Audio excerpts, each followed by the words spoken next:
What's up, everybody? Welcome back to AllSmith. Today's guest is a pro beach volleyball player. She's a Chicagoan that was cut from her high school indoor volleyball team and was a walk-on her college beach volleyball team. This is a story of a dream chaser who has overcome tremendous adversity, and her favorite quote, "Nothing is overnight, but everything is attainable." Today, I'd love to introduce Molly Shaw. Welcome to the show. Hi, thanks for having me. I love being able to say that just in doing some of the research and looking at your story behind the scenes.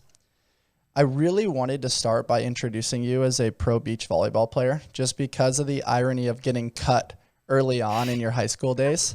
When you hear that as like part of your resume now, how does it make you feel?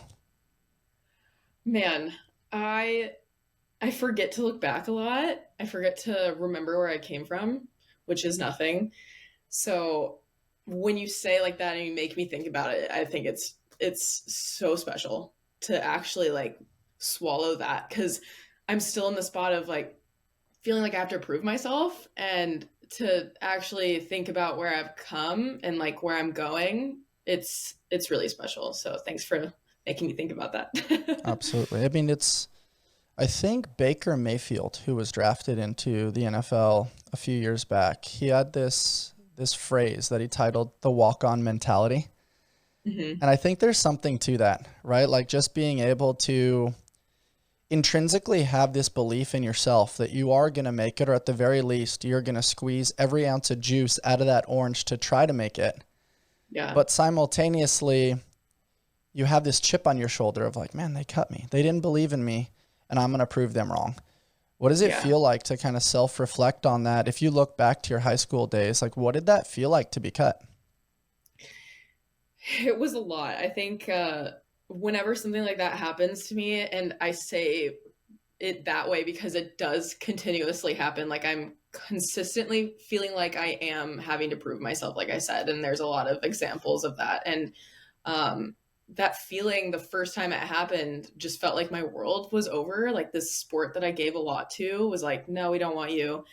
And I remember feeling like, oh, this is it. And I had to be a little bit dramatic. I had to feel like those emotions with it. And once I was able to feel that, I was like, okay, like, what can you do from here? Push on, like, keep going. And I had a lot of support, and my family was like, why not keep going? Like, try beach volleyball. Why not? And I was like, okay, that sounds weird, but I have nothing else to do, I guess. So I think at that point, I was like, okay, new goal, something else, like, same concept, same sport, but like the goal changed. And it was like, yeah, like you said, a chip on my shoulder a little bit. That's cool. How did you decide to pivot from indoor to beach? Because from the outside looking in, it's still volleyball, similar concept like you said, but it's a very different sport, and the timing is significantly different. There's definitely a little bit of a delay in beach volleyball Mhm. as far as the timing of the jump and whatnot. How did you ultimately make that decision to pivot to beach, especially being from Chicago? Yeah. Chicago does have man-made beaches. They're not great, but they're there. I got cut, and one of my indoor club coaches that I had was like, you should check out this other club. They have beach volleyball. Why not? Try out, see if you like it. And I vividly remember my mom dropping me off, and it was hot, sweaty. I all of a sudden had to wear sunglasses. There's the sun in your eyes, wind. And I was like, I hate this. And I remember feeling super embarrassed, and like everybody was watching me. And that was probably one of the worst days of volleyball of my life, because I was like, I hate this so much. And my mom would not let me stop until I was like 4 practices in, I think it was. She's like, I'm gonna give you 4 practices, and if you hate it by then you can walk away. And I was like, okay. And by the fourth day, or the fourth training that I had, I actually started to like it. So I'm glad my mom forced me to do that. That's so cool. It's so Yeah. interesting, like looking back, how a moment in time or a singular choice can change the trajectory of your entire life. Let's just say hypothetically, you did walk away from it, or your mom allowed you to walk away from it, like how your life would potentially look so much different now. Have you and your mom ever Yeah. talked about that? No, we haven't. That's such a cool concept to think about. I mean, I wouldn't even have met the person I'm married to, I think. So to think about that is very bizarre. And my family is definitely like sports focused. My mom made me play an instrument and a sport up until I think high school. And then she was like, choose whatever you want. And that was really cool of my parents to have us do that. So my parents were very much like, find a hobby, find a community. And I really love that about how they raised us. So I think it was very on brand for my mom to be like, nope, you can't stop until you tell me you absolutely hate it. I was Hmm. like, I think that's rad. I also grew up playing an instrument. I played the trumpet when I was young. What instrument did you play? the saxophone and piano. Oh, very cool. Do you still play The the piano trumpet's today? cool though. Yeah, No, I don't. I don't even know how to play those instruments. that's fascinating. Yeah. Something that stands out to me as far as the relationship between sports and music is there is a little bit of a rhythm to certain things. And there's an audible component that I'm sure plays a role in like your sensory like observation of the game, of the sport, of the rhythm, the sound when you hit the ball, when you set the ball, when you bump the ball. Yeah. I do think it configures the mind at a young age when you're just in those developmental stages of childhood and you're evolving towards, where you are now in sport. Just that concept of appreciation for like the crescendo, the build up, and then allowing things to come down and knowing that most sport is a game of runs and Yeah. realizing like management of your emotions, your breath, your heart rate, your physiology, how you communicate with your teammates. All those Mhm. things are collaborative a little bit with music. So it is interesting just to see the success you've had and how you play and the rhythmic connection between the two. Yeah, that's fascinating to bring up because I think I go through practice and those things are just happening naturally. Like my partner talking to me in the middle of the play, telling me where to hit the ball. And it's just kind of common sense now. But when you break it down like that, it is something that took so long for us to get used to. And it's a tough, skill to have is like having, the ability to listen in a millisecond of like if your partner is saying like hit cross court and I'm just like, okay, I have to change where I'm hitting now because they told me in a millisecond. So Hmm. that is fascinating to think about. It's like a formulative time where the audible input from your partner in the beginning was probably seemingly conscious competence where you're like thinking and maybe there's a delay and it's challenging to like shift your body position and listen to the cue that they're yelling. But then over Yeah. the course of time, practice, and simply reps, it then becomes unconscious competence where it's almost like cross court, boom, you're able to do it in faster probably than the blink of an eye. And Yeah. it is really cool to see. Beach volleyball is such an incredible sport. And It just the is. lateral movement, like the ability to play with the elements, like you mentioned, the sun, the wind, the sand. I Yeah. mean, the slippery sunscreen, the management of all the different elements. I mean, maybe somebody else on the other side of the net is a little bit sweaty. So now the ball has like a slippery texture to it. How are you able to kind of manage a bunch of the different things that are seemingly outside of your control in such a cool sport? Yeah. I think every location we play in, there's some new adversity. And I'm so used to something almost comical happening where we were in Nicaragua a few weeks ago and it was torrential downpouring. I think every 20 minutes it would stop and then it would downpour. It would stop and it would downpour. And it was like the second it downpoured, the refs had to put their jackets on. Everyone had to like cover up. It felt like an SNL skit. I was like, this is not happening.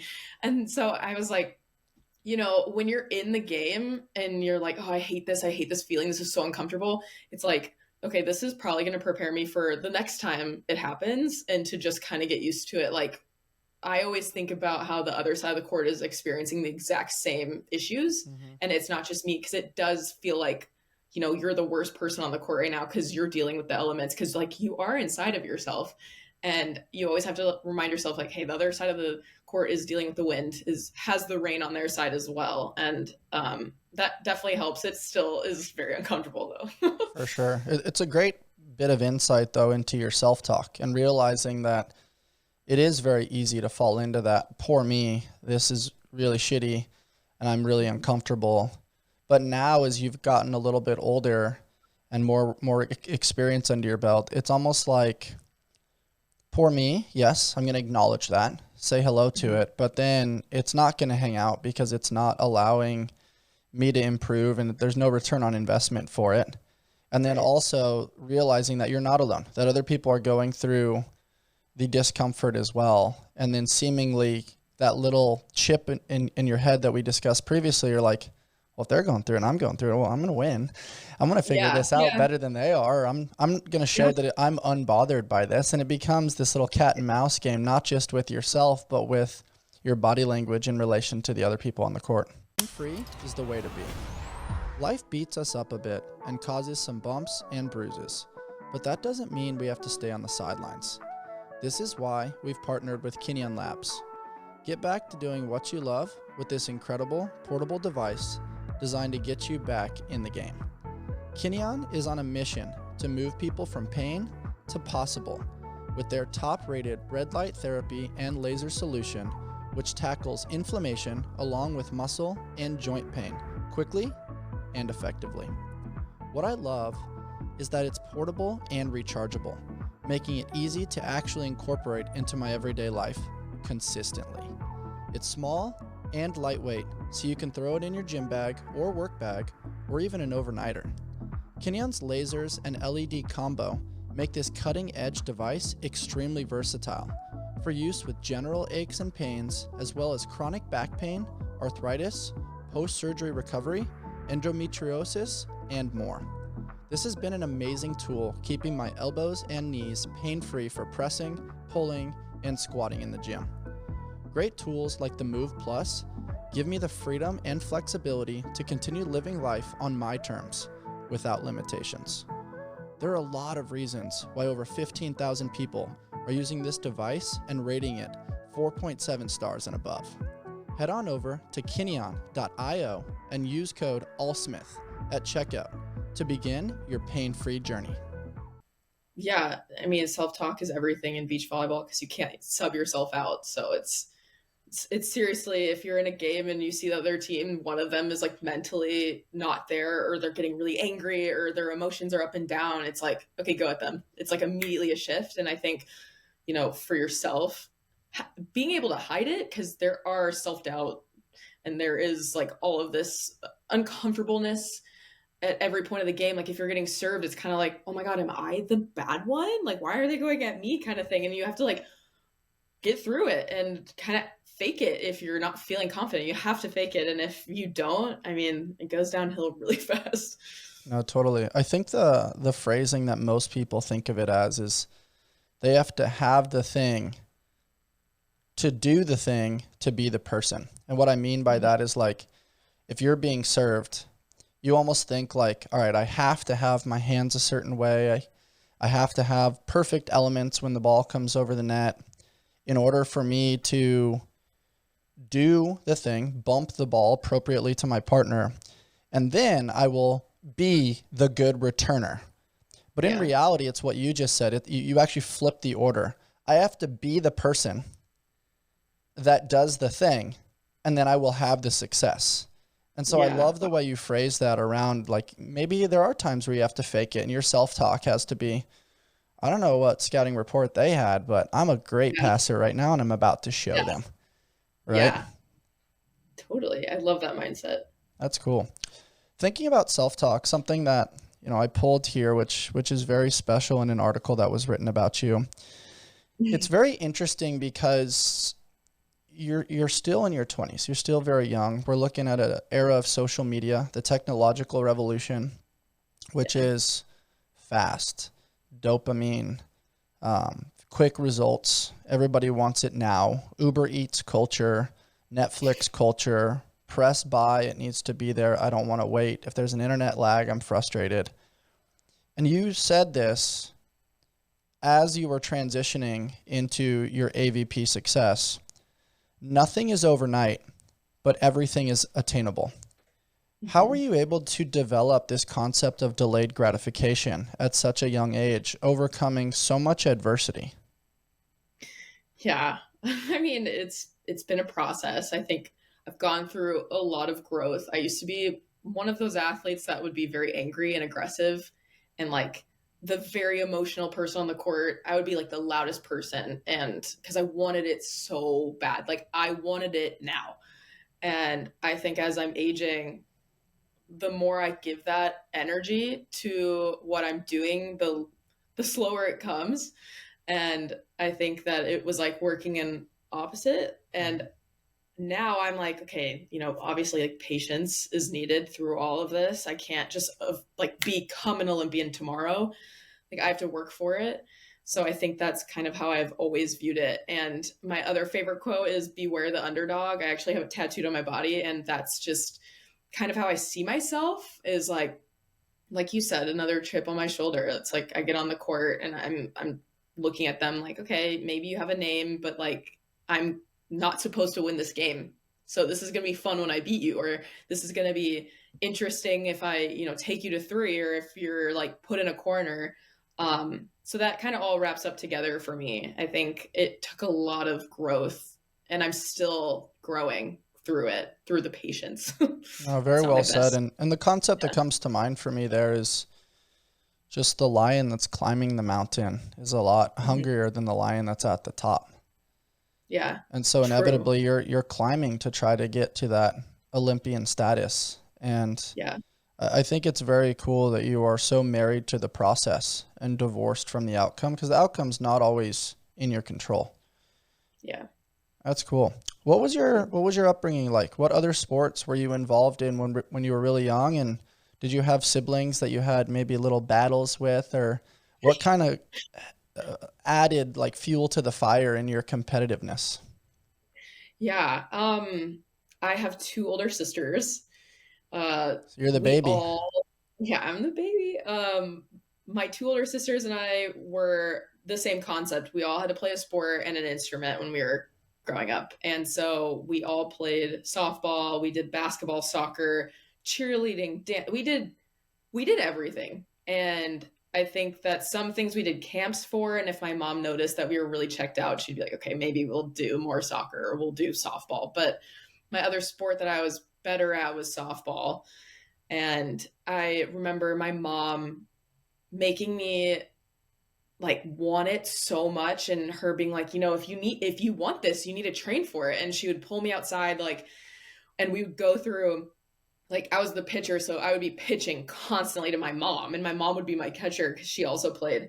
And I just remember my neighbors being like, Jenny, let Molly have a break. Like, you're always out here with her. And my mom was like, I'm teaching her that she needs to work for it. And so I remember being like annoyed with my mom for that and thinking like, oh my God, I want to hang out with my friends. But my mom's like, you committed to this. We got to go pitch.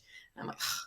So that fueled it. And then my dad's really competitive too. So those two personalities grouped together, I think brings a lot of that out in me. But my sisters don't play sports anymore, but they were always like way more talented than me at the time. So I looked up to them a lot and was like, oh, I want to be like them. It wasn't like I want to beat them. It was like, I just want to be like them and get respect from them, which is interesting because you'd think that I was like, oh, I want to beat my sister, but it was never really like that. Interesting. When Yeah. was the defining moment for you when you finally kind of obtained the respect of your older sisters? I think it was, man, I think it was when maybe two moments. The first one being I won like 18U nationals when I still played in Illinois as a junior player. And I remember both of my sisters and parents were there. And I remember everyone like supporting me and feeling like, that was about me and they were there to see me succeed. And then another one was when they came and watched me play my first time in college. And it was like, I walked on, I was really insecure about myself because I was like, oh my God, I'm not supposed to be here kind of thing. And I remember my whole family being there and me looking at them being like, they love me and they want me to do well. And, my sisters weren't athletes at that time. So I was like, I'm the athlete in the family. And like they're wearing my college shirt and they're cheering for me. And I think that was when I was like, oh my gosh, like, the tides have changed a little bit.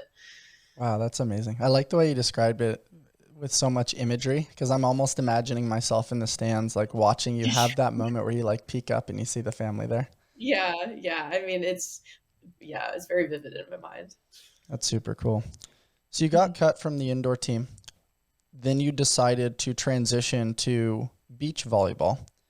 Mhm. What came what came next there? I I joined beach volleyball and kind of was like not really sure what I was doing, and I that was when beach volleyball in college started to become something. And I remember that coach I was working with at the time was like, you could probably go to school for this. And I was like, that'd be fun. Would love to do that. I've always wanted to move to California. And so I reached out to every single California school you could think of, every single one, sent letters, thousands of emails. I was emailing the same teams like 15 to 20 times. And I was like, they're going to respond to me. I don't care if they think I'm annoying, they're going to respond. They never did. And I remember being like, man, no one wants me. This kind of stinks. Here we go again. And then I got a response from Grand Canyon, and they were like, look, we have no spots for you. We have no scholarship, but you're more than welcome to be a manager. And I was just like, here we go. And I was considering it, and my mom was like, ask them if you can walk on, like, see if there's a tryout. And I was like, okay, I didn't know that was possible. So I asked them, and they were like, you're more than welcome to.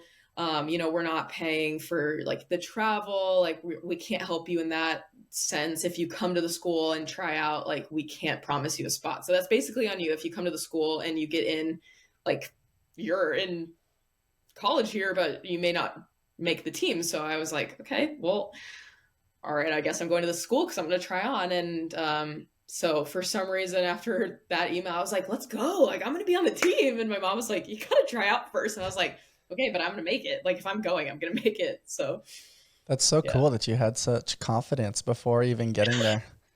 blind confidence, I guess. I don't really know where that came from, but That's so I'm glad I had cool. it. Like I love hearing it and just like feeling your energy in relation to it just because the other side of that ideology could have been, well, they're kind of giving me like a surface level tip of the iceberg answer.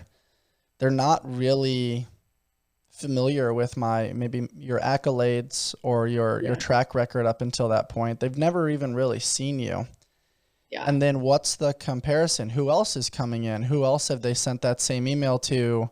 I mean, you could go downward and downward down a hole, thinking about all the different circumstances. But you had Yeah. one circumstance. And I just think it's so cool when you're so focused on the light at the end of the tunnel that nothing else matters, that you almost had blinders on of like, yeah, that's cool. You think I'm not gonna make it. I'm gonna make it. That's cool. There's this distraction over here. I'm gonna make it. Oh, I get to go to Yeah. California. I'm gonna make it. And it's like you Yeah. just were so narrowly focused on the thing. And I think there's a lot of power to that, right? Like look at all the distractions when you're playing now. Hmm. Hecklers, referees, maybe shit talking across the net. Like there's so many different things that can serve as distractions, but I do think that when you look at the highest form of currency, it's not money. I don't think Mm. it's time. I actually think it's attention and how you choose to spend that attention and that focus. That's rad. I like hearing that. Thanks. Yeah. I just remembered one of the first days that I got there. Like, I enrolled into college. I got, like, a group chat message saying, we're meeting in the locker room. I'm like, where's the locker room? And I remember I walked in there, and everyone kind of looked at me like, who are you? And I remember sitting down and being like, I think nobody was told I was coming. And I remember feeling so uncomfortable, but I'm like, I'm here. Like, I gotta just sit here and have people figure out what my name is.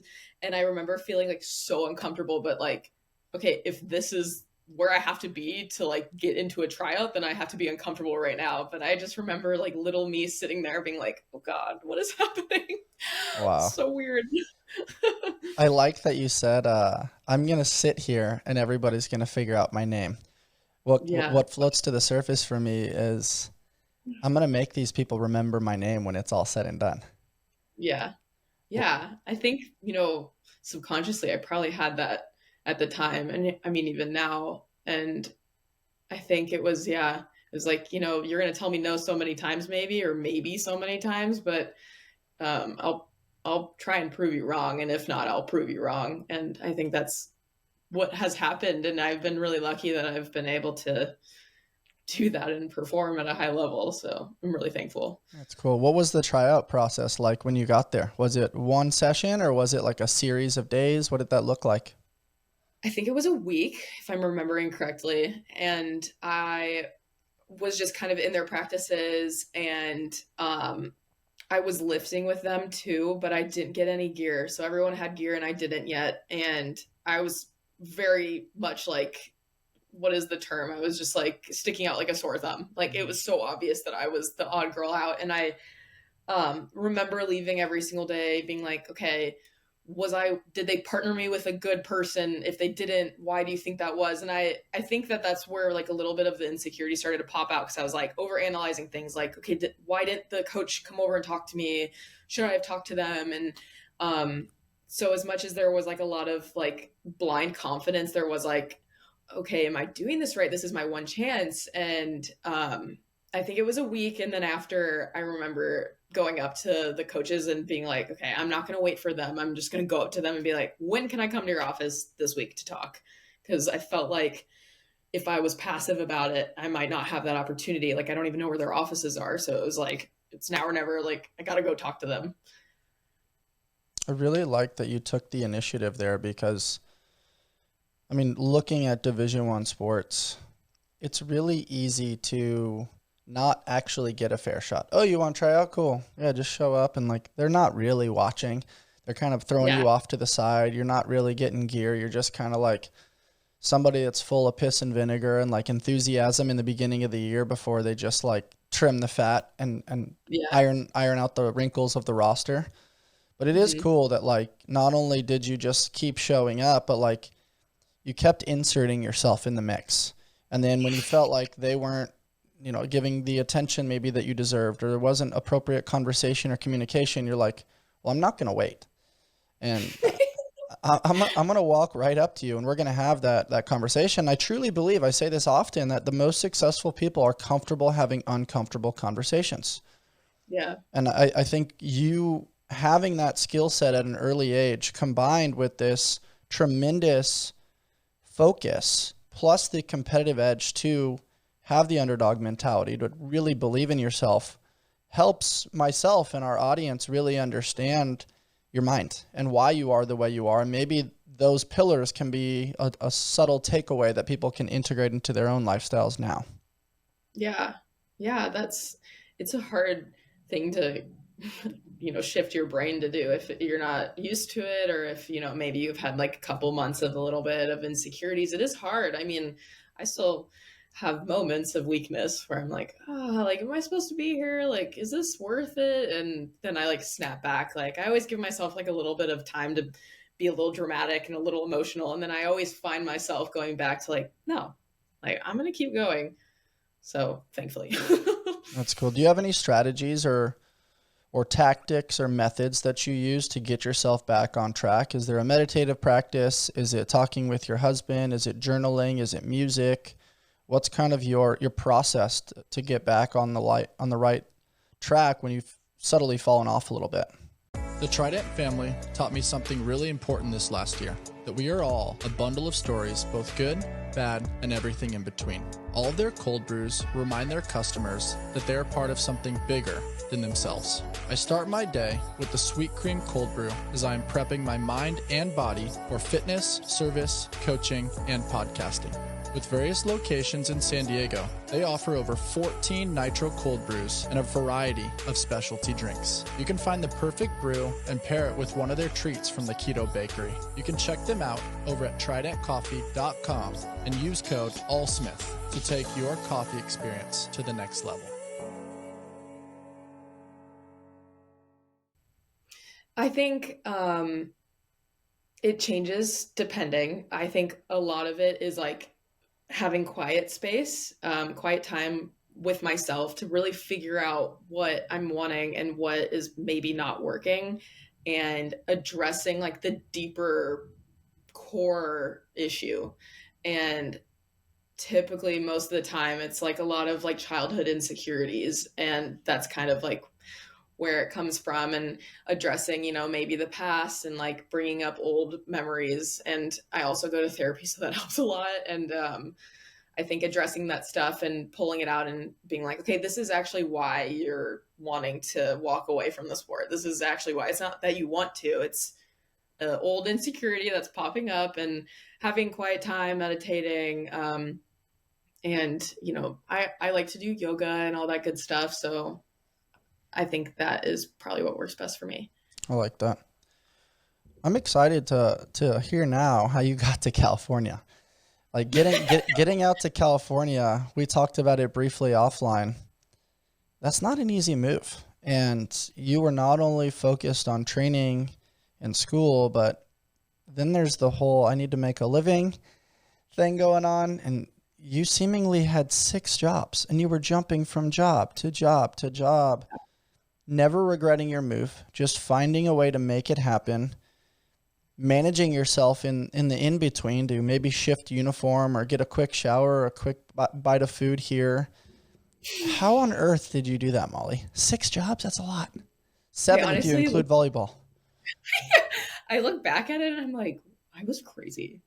I probably still am, but I'm just like not wanting to admit it. But back then I have memories of, going from one job to another, like having a 10-minute shower, and like street parking in Los Angeles is like a nightmare. And I remember like illegally parking my car with hazards just so I could like run upstairs, shower, and just be able to go get my car really fast because I really had no time. But I remember it not even being a thought, like, this is what I have to do.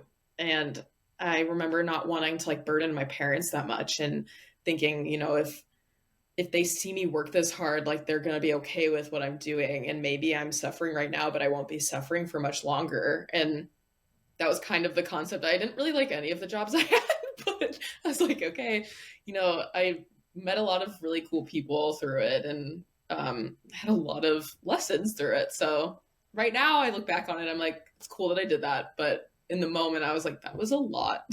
Totally. And also you don't know what you don't know at that time, but if I read this correctly, you were the front desk girl at a local gym, the Bay Club. You were a hostess. You were a coach. You worked at a smoothie place, and then you worked for a local granola company, all while still trying to train. And was that also during college? So you're going to school too? No, luckily, no. That was like post grad. Okay. I'm like fresh from college and being like, okay, I can't really do my major right now. And I was just finding jobs. I felt like a lot of my friends that were from California that were still like juniors or sophomores at the college I just went to, they were like, hey, my mom like needs help doing this. My mom knows this person, text them.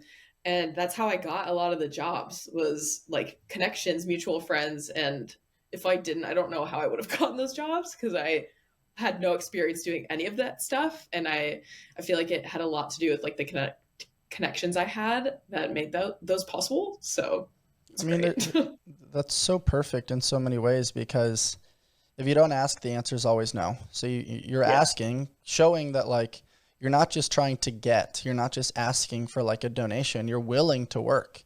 And I think that the work ethic combined with asking for help is such a unique strategy that you used or use currently in your competitive career. And now we're seeing how it affected like your tangible working career that helped support your competitive career early on. And that's what a lot of people don't realize is like the life of a professional athlete, unless you're signing a max deal in the MLB, the NBA, or the NFL or something like that, the life of a professional athlete, especially starting off, is really tough. Yeah. Yeah. Like, I think there was like a few moments when I was like the hostess or like the front desk girl, and I remember feeling like no one really believed that I was able to get to where I wanted to go. I remember them being like, why'd you move out here? Or like, what do you do outside of this? And I would always be like, I play beach volleyball, I'm an aspiring pro. Like, that's what I want to do. And then being like, okay, we'll see you tomorrow. And I'm like, like the goal was always to leave the job, because I was like, if I leave this job, that means I'm going somewhere. I don't have time for this job. And I think a lot of the people that I came across were like, okay, we'll see. And I'm like, oh God, I wish you guys just saw me and knew who I was outside of here. But it was, yeah, it was just like a little bit of insecurities popping up. Like, I'm in a new place. I don't really know what I'm doing. This is really scary. I don't really have a lot of money right now. So yeah, I think it was always really unsettling. It just shows how much belief you had, though. And something that I think is so, it's captivating to the eyes and the ears of so many, or will be upon listening to this, because you have to have that belief in yourself. And it is exactly what you said, where you're working the front desk and you get into a conversation, maybe with a regular member of the gym, and you do mention the big, hairy, audacious goal that you are an aspiring pro beach volleyball player. And the eye roll, the energy exchange is like, yeah, whatever. How many times have we heard that in LA? How many times are people just aspiring actors or actresses here, or models, or Yes. whatever the thing is? But you weren't just talking about it, you were doing it. And Yeah. I think that is a key crucial difference there, where it's not just the dopamine hit of I said this out loud so it feels real. You were behind the scenes doing the thing.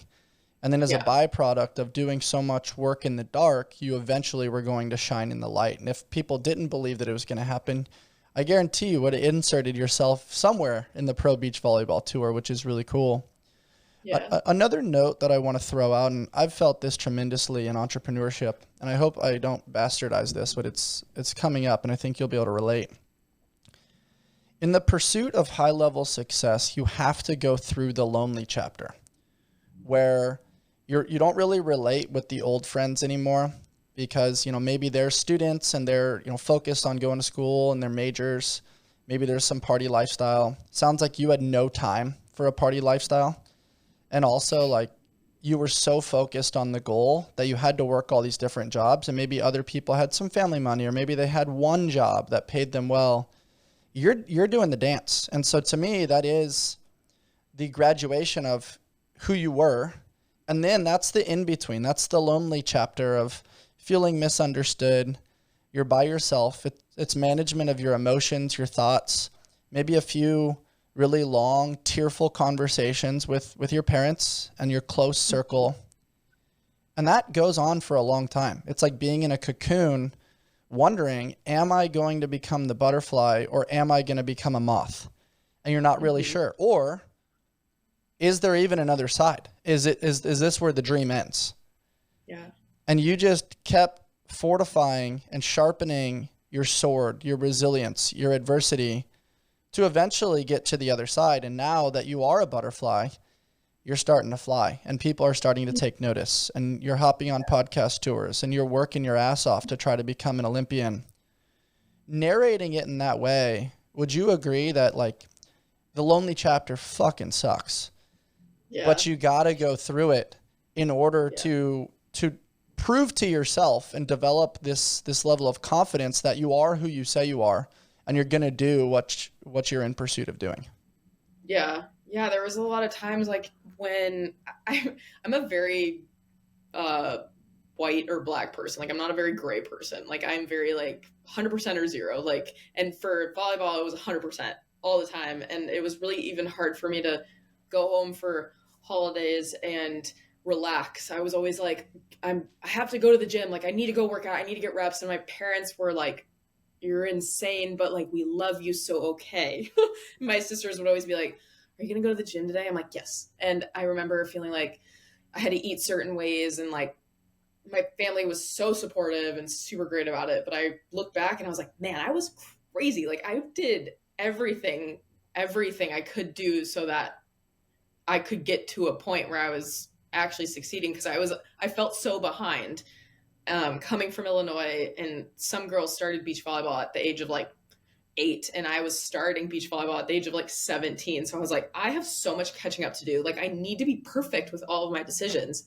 And looking back, I think it was so cool that I did that. I don't know if I needed to be that strict, but I remember just, yeah, being very strict, and I'm very proud of that person and what she wanted. Like she went and got it, and it's really cool to think about.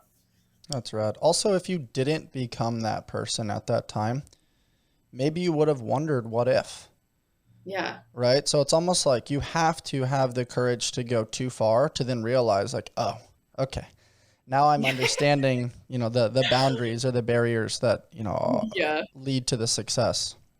Yeah. That's really special. What do you think about the space of I'm running from the concept of not feeling good enough, right? That's you in pursuit of your goal, and in the middle is you, towards I'm trying to become the best AVP beach volleyball player and eventually an Olympian. In that space is you. And it's a very motivating space that it is difficult to relax. There needs to be a harmonization of all the things in your life, your relationship, your food, your sleep, your mindset, your joy, your fun, your ability to turn on, turn off. But it is very important that you are running from something and towards somebody else. And I'd make the same argument for like training partners. If you're the best person on the court, you might settle and backtrack towards somebody that's not as good. And vice versa, if you're always, the person that's not good enough, then it's like you might be bringing that person down. So there needs to be this toggling of push-pull. What do you think about hanging out in that space? Because it sounds like that's where you are a lot of the time. Yeah. It's not like my favorite place to be, but I do think it's valuable. I've wanted for so long to be like the staple, the name, the person that like people think about when they think about beach volleyball. Although like the sport is a little on the small side, except like the Olympians, of course. But I think that I've always just wanted to be like, I want to get there and I want to be there. And I think because I haven't in my mind gotten there yet, I'm always like feeling like I am having to push and be like better than I have been. So I feel like most of the time I am the person like on the court, like, oh my God, I have to like rise up to the occasion. I rarely go to a practice and am able to like breathe and like be lazy because I always am like, okay, I have to, raise up my talent, like what I brought today and like match the other girls always, no matter who's on the other side. I think that's always how my mind works. And like, even the night before, I'm like, am I feeling correctly? Am I going to bed on time? And I never look at the training the next day and think, oh, I can kind of take it easy, or, oh, like I can be a little lazy. I'm practicing against this girl, which I'm glad that I haven't really been like fallen into that. I think that's like a scary place to be. Mm-hmm. And I don't want to fall into that. But yeah, I would say I agree with you. I am kind of sitting in the middle most of the time. I mean, most people are. I mean, I've even heard Shaq talk about that before, where it's like running from something and towards something else is a sweet spot because you're always in pursuit. You're always seeking edges. You're never stagnant. And he always describes stagnation as the enemy. And there's a time and a place for it. And obviously that's a little bit of a broadened blanket statement. But if you generalize the concept and apply it to training, to trying to control the majority of the variables that are going to enhance your performance, then it can be a great tool. Who are some of the beach volleyball players that you looked up to at a young age? Of course, Misty May. When I was younger, I remember watching her and feeling like I look like her. I'm like around the same height. We have the same build. And that was really special to me. I think, as a young athlete, you compare your body to a lot of the athletes and you're like, do I look like this person? And if so, okay, I can achieve this. And if not, it's like, okay, has my body type ever been able to do this?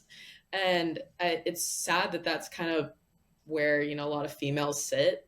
But luckily, I was able to look at Misty May and be like, okay, I look like her. We have the same color hair and, we're the same height. And look at her. She's a 3-time gold medalist at the Olympics. And that was like the main one. But today, I mean, I look up to all of the girls that are like staple defenders. And I'm just like, man, even when I'm competing against them, I'm like, I love you. Like, you are so great.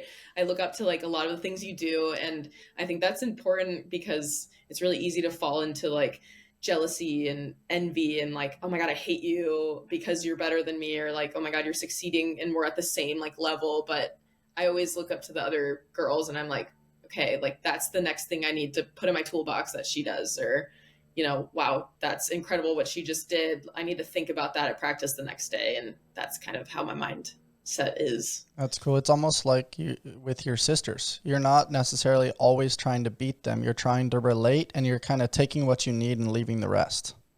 Yeah.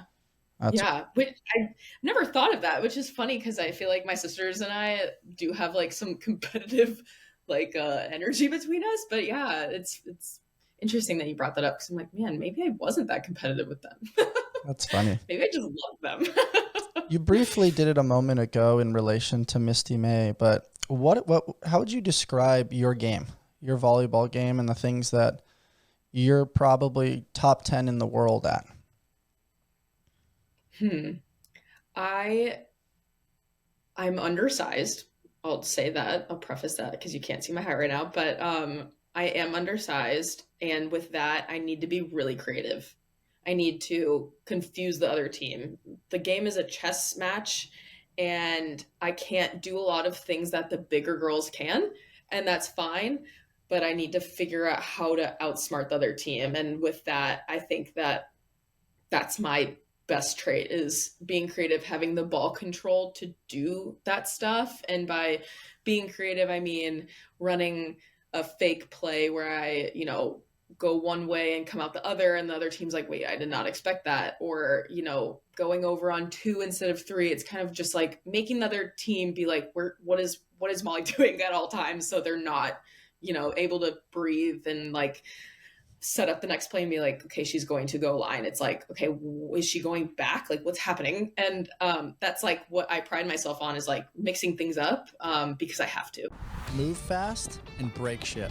LSKD develops functional sportswear with a streetwear aesthetic that's on a mission to inspire you to chase the vibe through sport, fitness, and adventure. I train daily in the rep shorts and love the versatility they offer. The zipper pocket is an absolute game changer. I go from training at the gym directly to meetings, running errands, or prepping for podcasts. The LSKD tribe has become true family, and we are excited to continue to develop our community. Shop now at lskd.com and use code AllSmith.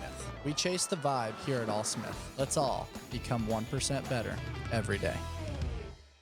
No, I definitely like that answer. And obviously being a great digger, like when in that back row, trying your best to, anticipate where the ball is going to go. And the creativity that you just described is very cool, because it's like a no-look pass in basketball. Shoulders face one way, hit the ball the other way. Maybe your eyes and your body language are showing one thing, and like you said, hitting it over on two instead of three. The creativity of the sport is really cool, and also makes it where you take a seeming weakness on a scouting report and turn it into a strength, because you can't put on a scouting report like your desire or your willingness to want to win. You know what I mean? Like sometimes I feel like scouts in all sports are like undersized. Maybe this category, they're not that good. Maybe they're like a 3 out of 10 here. And it's like time and time again, how often has that been proven wrong? I mean, you look at Tom Brady's old scouting report, and now he's, quite frankly, the best quarterback to ever play. You look at Steph Curry's scouting report, and I don't know, some of the best to ever do it didn't fit into the traditional mold that they say, this is the prototypical, in this case, volleyball player. Yeah. Yeah. I mean, I think, again, like that does give you a chip on your shoulder. And yeah, the scatter report concept of not being able to put down like your desire or passion or like drive is like, that is cool to think about too. And that's something that some people just don't have also. Yeah. No, totally. What was it like your very first AVP match? Can you remember back to that moment? And like, were you able to like pause and take it in, or were you full of like anxiety and performance just focus? So to get to my first AVP match, I had to what they call qualify. So I went through the day before the actual pro tournament. You play in 3 matches, and it's single elimination. So if you lose the first game, you're out. So we had to play 3 games and win all 3 to break in. And I remember I was playing with my best friend, ironically, and we upset every single team on the way in. And the last game, I remember just like falling to the ground and being like, oh my God, we just did this. And then the next day we had like the 1 seater or something. And I was like, oh God. And I remember walking onto the court feeling like, okay, I don't really feel like we should be here. This is fun though. And I remember getting on the court and playing and being like, oh my God, like this is working. Like I don't need to do anything crazy right now. Like I'm scoring points just playing how I play. I just always thought I had to like pull out something special and, do something crazy to these pro players. And I realized at that point that, I was prepared. I always like had that in me. It was just like mentally, can I handle oh my gosh, the girl on the other side of the court is someone I've watched film on, not to like play against, but to be like, oh my God, I love watching her play. So it was like it was kind of trippy. It was like so grateful and like full of, gratitude. And then also like scared out of my mind because I'm like, oh my God, I envy this person. So it was a weird mix of emotions, but Wow. all in all, it was like very, like the gratitude was just very high. That's so cool.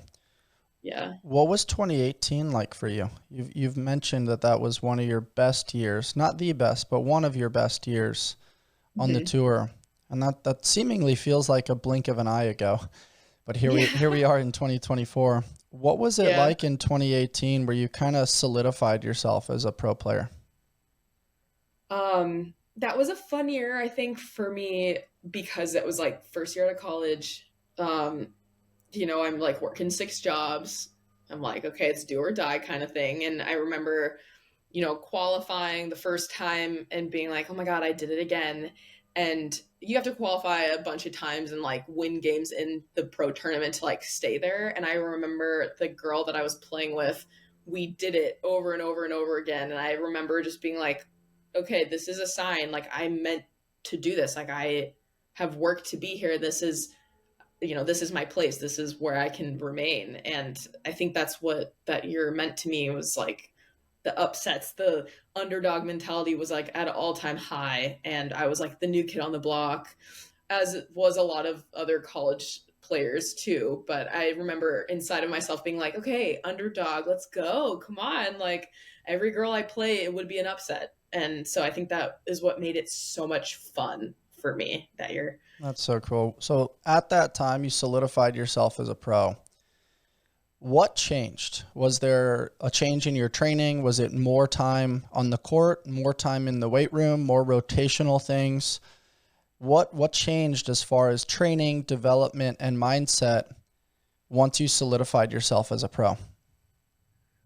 I think I got more respect from others. I think that I had a lot more people figuring out what my name was and like understanding, the story behind it, where I came from, what my personality was. I was like, people described me and they told me this, and at the time I didn't take it as a compliment, but I think it's funny. They described me as like a bulldog, like on the court, like she's everywhere. She's like this big, like, I want to say like angry, because I was like a very aggressive person, like I said earlier. And I remember people thinking like, oh my God, like she's everywhere. She's like bulldozing into things, like she's going to go for everything. And when someone said that, I was like, okay, that is the worst compliment ever. But like thinking about it now, I'm like, that perfectly described me at the time. Mm-hmm.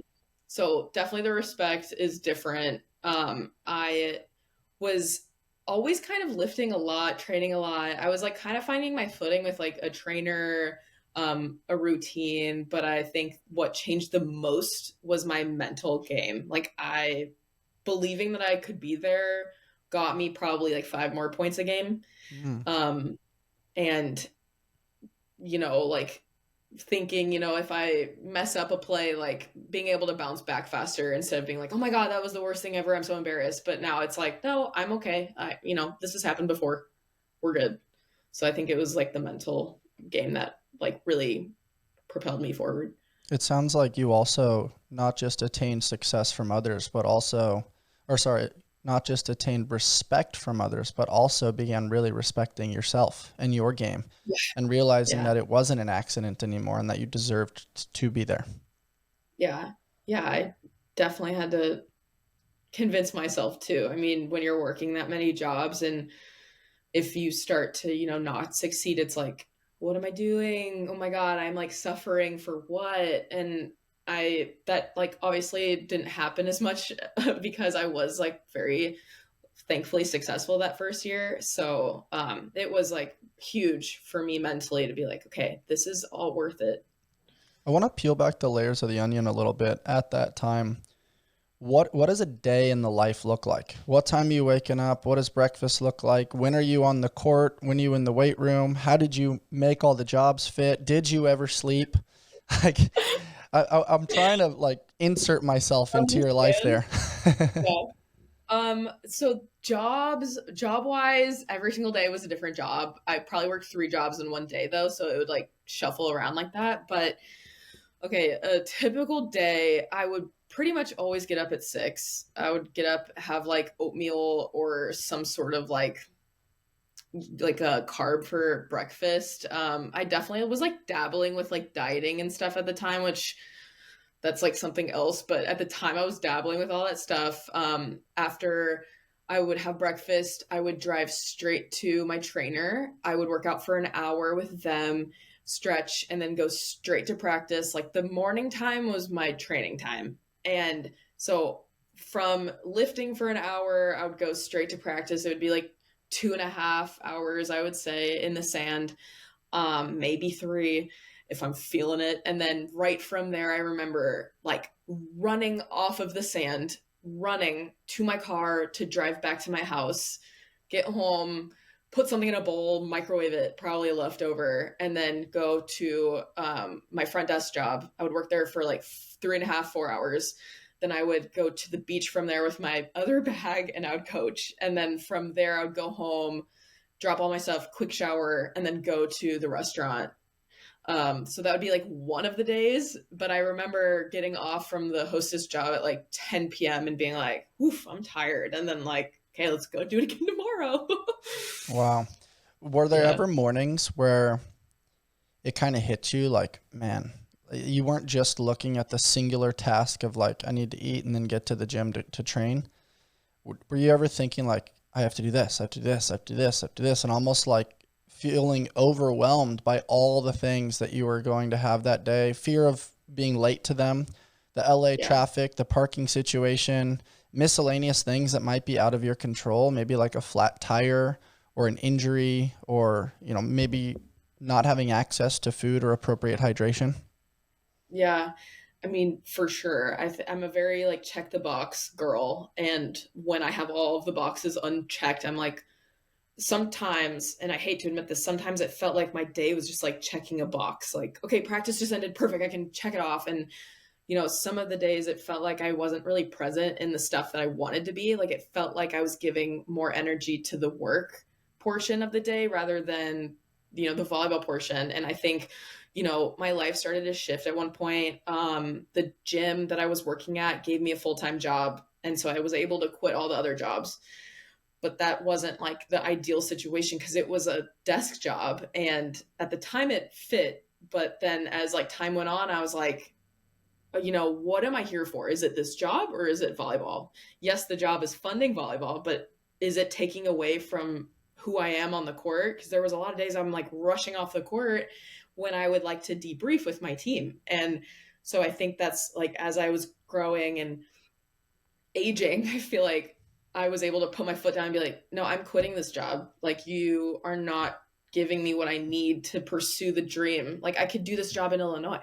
So I think that was another thing. Years down the line, I was like, I'm quitting. This is not for me anymore. My sport is progressing more than I thought. I need to move on with my life and focus more on that because I stopped. And that was like really really big for my career. I think after that happened, I like shot straight up and was like finally actually present at training every day. No, I think it's really cool to hear. How long did you work that job? The full-time job, I worked there for like 2.5 years. It was like over COVID, and then I quit in 2021, Okay. like early That's 2021. something Yeah. that I think is also really important, right? Like on a podcast, it sounds like a snippet, but like 2.5 years is a long time. Like it's not like you just like got the full-time job and you're like, nope, jumping into being a full-time pro. Like I think it's important for people to understand, like, yes, as I mentioned, it's a long time, but also it's a process of like, Yeah. okay, I'm developing still as an athlete. I'm figuring out the niche of being a pro. I'm figuring out how to monetize being a pro. I'm figuring out how to integrate maybe being an influencer in addition to being a pro, and navigating all of those things that are seemingly not just complex, but there's a lot of uncertainty that comes with those things Yeah. versus the security of having the job. But then also recognizing, what does Molly want? And Yeah. then let's find the steps to assign a roadmap to get to where you want. Because it's very easy to be like, you know what, nobody gets it. I have to make a living. I have this idea of a lifestyle that I want to have. And volleyball is a part of that, but it can't be everything. Because at the end of the day, you're still a human too. Mhm. And how did you get so clear on what you wanted at a young age where, you know, you could have been distracted by wanting more money or a certain lifestyle that, you know, maybe isn't the lifestyle that you have now? Yeah. I think it was like I'm sitting at the desk and specifically in this moment, I was sitting at the desk and there was no windows. I was like in a dark room. And I remember like walking out to go to the bathroom and the sun was shining. And I was just like, oh my God, I'm so unhappy. And I don't know. I think all of the chances I've taken in my life prior to that moment have all worked out. They've been really scary and like very, like you said, very uncertain. I had no idea what was going to happen, but every chance I took worked out. And so I was like, this is another one of those things. If I walk away from the money, the security, something will come of this. I'm certain of it. And so I was like, okay, I'm going to take the leap of faith and I'm going to quit this job and I'm going to put the feelers and the vibes out there that another job will come, but it will be better for what I need and where I'm at. And that's exactly what happened. And I think like my husband James always is like, you know, like your gut feelings tend to be right. And he doesn't like to admit that, but they are these like gut feelings that I have. I'm like, okay, if I quit this job, I know something will come of it. And he's like, okay. And I do it and it happens. And I'm like, okay, so I should always do this. Like every time I have that gut feeling, I should just listen to it. That's cool. I always talk about like listening to your heart's whisper, and there's usually like a volume to it. And it sounds like that volume was maybe a little bit low or dim at the onset of the full-time job that you were working. And then all of a Yeah. sudden by the end, you just had this epiphany of like, I love nature. I love sunshine. I'm not happy. And more often, people use their happiness in pursuit of success. And they Yeah. also use their health in pursuit of success. And then later on, use their version of success or the monetization to regain their health and happiness. And so if Hmm. you pursue the happiness and the health early on or find ways to combine that with your version of success, then seemingly you're going to have a little bit more of a beautiful life. Yeah. Agreed. Could not agree more. That's cool. How did you meet your husband, James? So he played indoor volleyball for USA, but at the time he was playing in Italy for the Italian league, and we he had added me on Instagram and I didn't notice, and I guess he like liked a bunch of my photos and I didn't notice, and then I was on like a couple dating apps and he messaged me and was like, oh my God, like, I don't know if you knew this, but I added you on Instagram. And I was like, oh my God, I'm so sorry. Cause when I saw his profile, I was like, oh my God, this guy is so dreamy and like lovely. And I was like, I can't believe I didn't notice that. And then, you know, I found out he was in Italy. I was like, why is your location in the South Bay? And he said that he was moving back. It was during COVID. And I was like, okay, well, when you move back, you can message me because I don't do long distance. And he was like, oh God, I have to get back to the States then. And he flew back like a week later and messaged me. He was like, hey, I'm going to be in the States. Like, I'm going to move down to Southern California. And I was like, okay, we'll see. And then he actually ended up doing it. And so we've honestly have been like unable to separate ever since. Like, we've become the greatest of friends. And then from there, everything just like took off. He's the greatest. That's very cool. What's it like Yeah. having another pro in the household? Like, do you guys have It's similar systems? Do you guys butt heads as far as like processes and procedures? it's it is a there's a lot of moving parts, and it's been a lot of fun because when he played indoor, I didn't see him as much, and I see him so much more now, and I love being around him. But it's we're I'm very competitive, and he's going to achieve all things. That guy is incredible, and he has everything it takes. So for me, who's like gone through a lot of adversity, I'm like, I'm kind of jealous of you. And he's just super successful. But in terms of at home life, we're both very on the same wavelength. We both go to bed at the same time, wake up at the same time. We eat dinner together every night. We're both like very into making sure like we're giving ourselves what our body wants and needs, and also treating ourselves like we're very much on the same wavelength. And I'm very thankful because I know couples that don't go to bed at the same time, and I'm like, oh my god, that would be awful, because I would hear James getting into bed and that would wake me up, and I'd be like, are you kidding me? Like, Mhm. so yeah, we are definitely on the same wavelength. People forget That's that in dating culture that it's not just about like physical, mental, emotional attraction. Like there is also the lifestyle frequency and yes. the attunement of values and ideologies and timing of things and being able to compromise and sacrifice and be willing to have the hard conversations and also willing to let things breathe and give them time and space sometimes. And it's cool that Yeah. you mentioned, the sleep schedule, because that's a big one for some people, case dependent on if that's a high value for people's lives, and it should be for a pro athlete. Yeah. Yeah. And, James has had his fair share of injuries. And I think that that's something that luckily we agree on, is like the amount of sleep that we get. And I think that has been really helpful for him to like maintain. And, obviously like the way we eat and listen to our bodies, I think that's like very helpful to avoid injury, avoid, anything bad. And so, when I'm not home or if I'm traveling without him, his sleep schedule is like a little wonky. But when I come home, I'm like, I'm going to bed at 9:30. Join me if you want. I think you should. He's like, Mhm. okay. That's awesome. I had Yeah. a client ask me the other day, like, how much sleep is the appropriate amount of sleep? And for whatever reason, I said, I want you to sleep so much so as to not get divorced or fired. I just think that sleep is such a miracle drug for people, It and is. Yeah. being able to like carve out an appropriate dosage, like it's difficult, especially given all the distractions of the world. Like you have to train yourself to do that and optimize your circadian rhythm and like make it a guided habit that later becomes, as we described with your development, unconscious competence. Peptides. There's been a lot of buzz about peptides and what they can do for the body, skin, muscles, and health. What exactly are they? And do they live up to the hype? Your body makes peptides. They are strings of amino acids, which are the building blocks of proteins. Peptide therapy involves using prescription-based peptides to help treat and manage a variety of health conditions to maximize performance. Peptides consist of 2 to 50 amino acids and are made naturally in the body to act as important signaling molecules for many physiological and cellular functions. There are over 7,000 known functions of peptides in the body, and adequate levels in the body are imperative for performing at optimal levels. Discover a transformative journey to optimal well-being with Livv Peptides. Livv Peptides offer a natural and effective approach to health support. Embrace the difference. Choose Livv for a path to vitality that prioritizes quality, innovation, and your unique wellness goals. My personal favorite is BPC 157 with thymosin beta for optimizing gut health, tissue regeneration,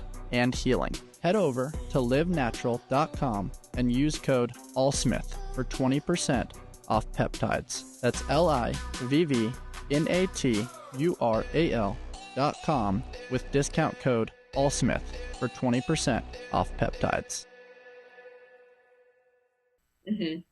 Yeah. I think that has been probably one of the biggest things for me, is like sleep time, and my friends make fun of me for how early I go to bed, but I'm like, it's working, it's helping. I need this. My body needs to recover. Like, this is what I Totally. like to do.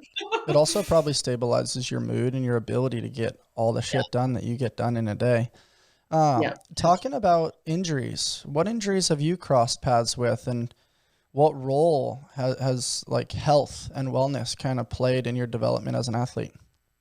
Luckily, and knock on wood, I just knocked on wood before even starting, I haven't had big injuries. I would say, if you would call this an injury, because I haven't actually had like a physical one, I've gone through an eating disorder, and I'm like in like therapy, and I work with a dietitian because of it, and that has been a huge piece of who I am and like who I've become, because I've put myself through the ringer with like dieting and all that stuff, and luckily none of that created any injuries, but it could have. But it was in my mind a little bit of an injury, because it's like it was holding me back a little bit here and there, and so that was probably like the biggest thing I've been dealing with, like not secretly, but like a little bit hush hush, where other people with their injuries, they're like rehabbing secretly, their shoulder hurts, they don't want to tell people, but that's pretty much what I've No, had to go I through. appreciate you sharing. Where did that kind of stem from? Since you've done, a good amount of therapy on it, you've explored it, you've gotten to know yourself and maybe the why, the how, the what. Where did it Yeah. stem from? And what's the best advice that you would maybe give to other people going through something similar? I think it stemmed from when I was in high school. I took a lot of advice from coaches a little bit too literally. Again, I'm a very black and white person. Hmm. And so someone said, like, eating this way will get you to the highest level. I was like, yes, sir.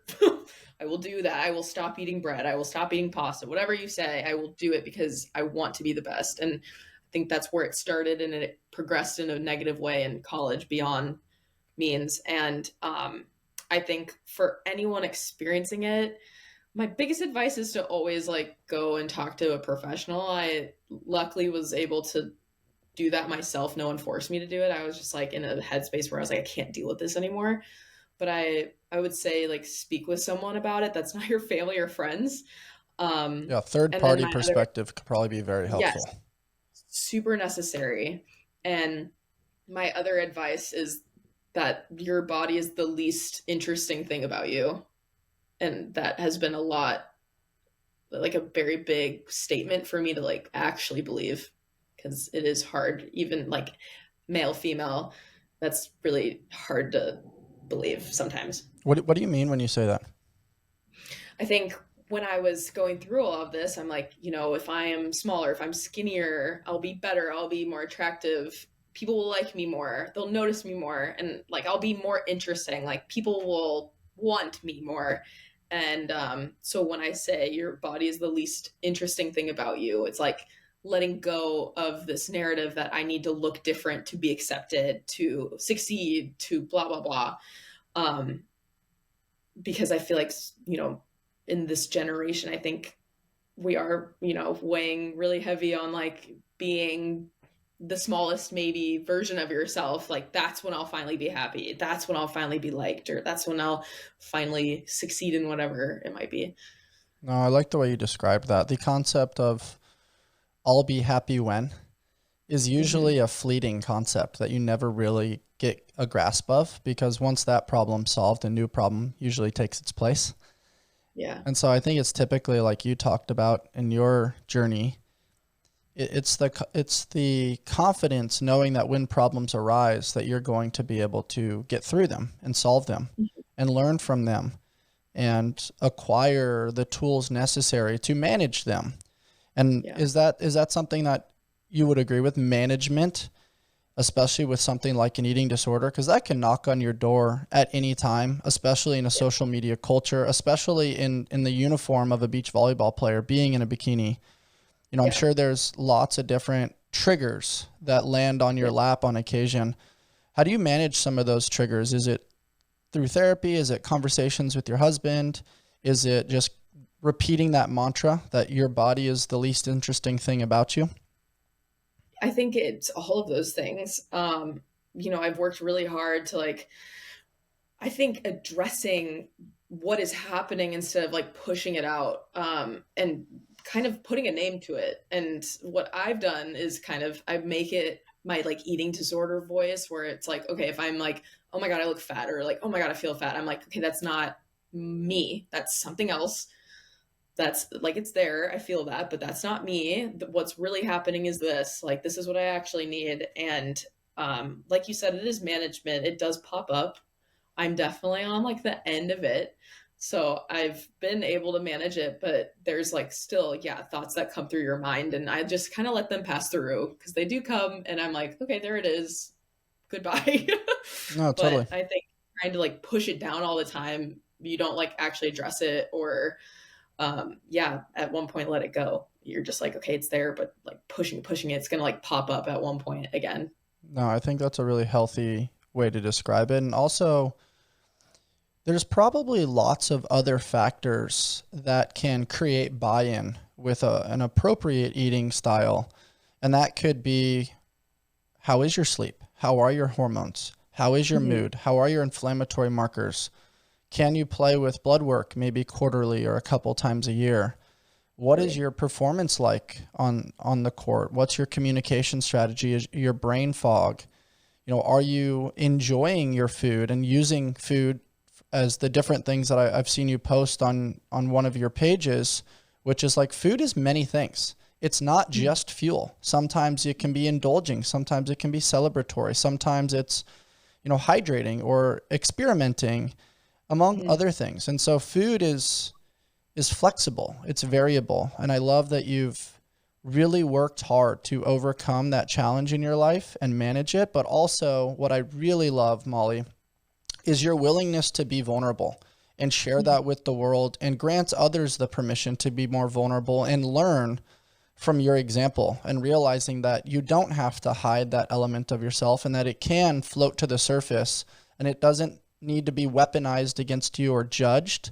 It's actually just humanizing, and it allows other people to then connect, collaborate, learn, and explore, realizing that that's an element of your story that allows you to just be more human. And I think that's beautiful. Yeah, thank you for saying that. It's been interesting being so vocal about it. I feel like I've gotten a lot of, females, even males, come to me and they're like, thank you. Like, this is kind of what I'm going through. And it's surprising how many people are actually going through something similar. I always was like, oh my God, this is just me. I'm living this like Hannah Montana lifestyle where I'm like this pro athlete, but I'm like suffering to be in my own body kind of thing. And I'm like in front of everyone in a bathing suit, but secretly I'm like hoping I can go and hide somewhere later. And so, yeah, like being able to be open with others and have them come to me and share that with me, it makes me not feel alone. And it's, obviously it's making them feel the same way. So it's very beneficial on both sides. That's awesome.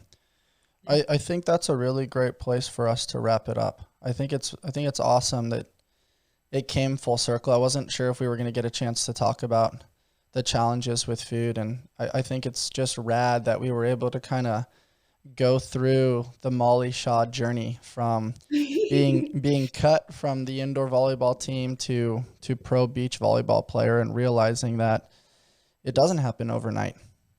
Yeah. But it's always attainable if you put in the work and you're willing to come toe-to-toe or face-to-face with your challenges and actually manage them and deal with them and share them. Because the more you bury them, those loads get pretty heavy, and the body does keep the score. Absolutely, yes. Agreed. It was such a pleasure spending time with you. We'll probably air your episode in a couple weeks, and I'll text with you and send over all the clips and all the things so we can have fun sharing your story. And I'm excited to talk to James in a couple weeks or so. Yeah, he's got a cool story too. So that'll be amazing. And thank you for having us on your show. And you're an incredible podcast host. My gosh, your questions are amazing. I appreciate you. For those of you listening or watching on YouTube, if you enjoyed my conversation with pro beach volleyball player Molly Shaw, please rate, review, subscribe, and share with your friends. And as always, stay on the hunt for who you've not yet become. Until next time.